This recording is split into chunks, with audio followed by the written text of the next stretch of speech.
अष्टावक्र गीता भारतीय अध्यात्म साहित्य की अनमोल निधि है। इसका महत्व भगवद गीता से कम नहीं।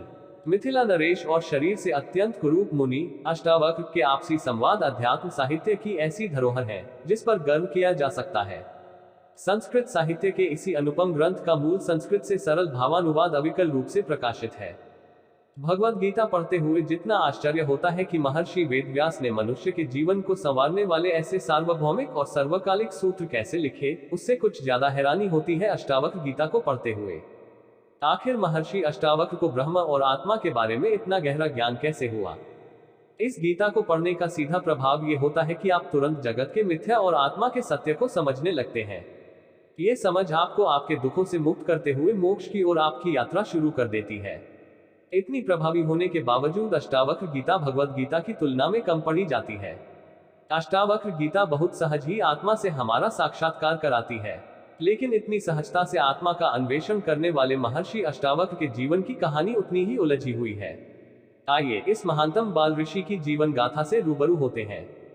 महाभारत के 132वें और 133वें अध्यायों में अष्टावक्र के जीवन की कहानी कही गई है।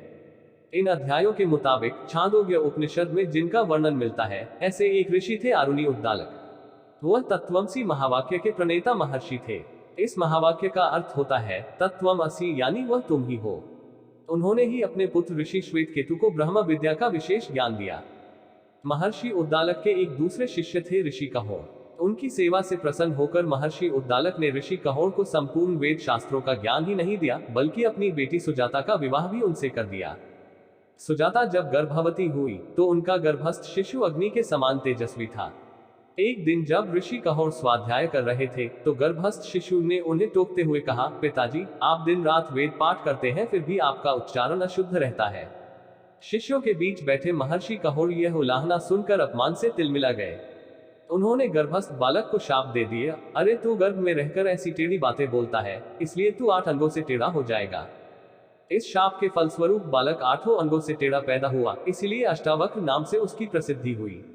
महर्षि उद्दालक के पुत्र श्वेतकेतु की आयु भी अष्टावक्र के समान थी। ऐसे में मामा भांजे की शिक्षा साथ साथ हुई। दोनों के गुरु थे महर्षि उद्दालक। अष्टावक्र जब मां के पेट में थे तब सुजाता ने अपने पति ऋषि कहोर से पैसों को लेकर चिंता जताई। उनका कहना था कि बालक के जन्म के समय पैसा चाहिए होगा।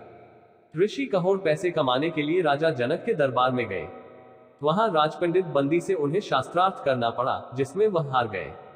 राजपंडित बंदी ने उन्हें जल में डुबो दिया। जब महर्षि उद्दालक को यह समाचार मिला तो उन्होंने अपनी पुत्री सुजाता को सब कुछ बताकर कहा कि अपने बेटे को कभी यह बात ना बताना। अष्टावक्र जन्म के समय से ही महर्षि उद्दालक को अपना पिता समझते थे और श्वेतकेतु को अपना भाई।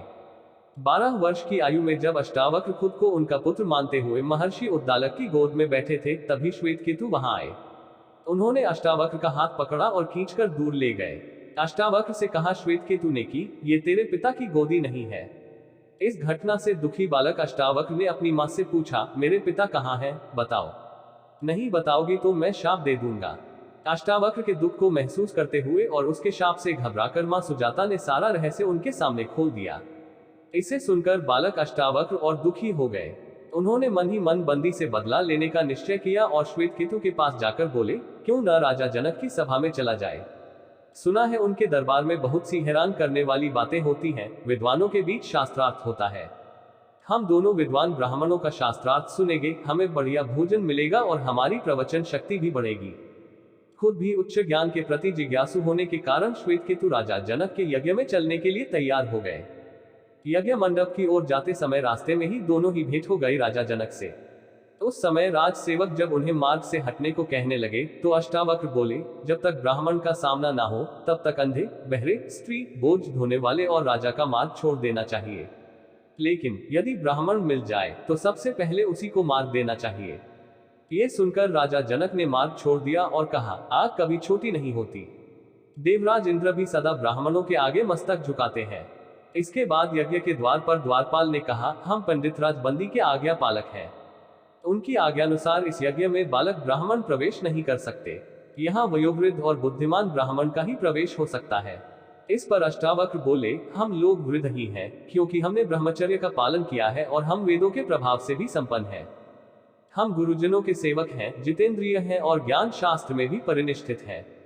उम्र में बालक होने के कारण ही किसी ब्राह्मण को अपमानित करना उचित नहीं बताया गया है। आग की छोटी सी चिनगारी भी यदि छू जाए तो वह जला डालती है। उम्र में बड़ा होने, बाल पकने, धन बढ़ जाने और अधिक भाई बंधु हो जाने से ही कोई बड़ा नहीं हो जाता। मैं राज्यसभा में पंडित राज बंदी से मिलने आया हूँ। आज तुम हमें शास्त्रार्थ करते देखोगे और बंदी को परास्त हुआ पाओगे। द्वारपाल के संकेत करने पर उन्होंने राजा जनक से कहा, मैं अद्वैत ब्रह्म के विषय में अपने विचार रखने आया हूँ।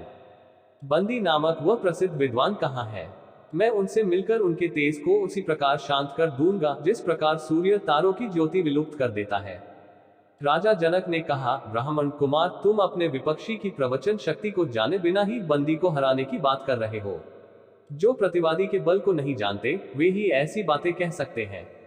वेदों का अनुशीलन करने वाले बहुत से ब्राह्मण बंदी का प्रभाव देख चुके हैं। अष्टावक्र ने जवाब दिया, महाराज, बंदी को हम जैसों से शास्त्रार्थ करने का अवसर नहीं मिला है, इसलिए वह सिंह बने हुए हैं। आज वह जब मुझसे मिलेंगे तो रास्ते से टूटे छई कड़े की भांति पड़े रह जाएंगे। इस पर राजा जनक ने परीक्षा लेने के उद्देश्य से कहा, जो पुरुष 30 अवयव, 12 अंश, 24 पर्व और 360 आराम वाले पदार्थ को जानता है, उसके प्रयोजन को समझता है, वह उच्च कोटि का ज्ञानी है।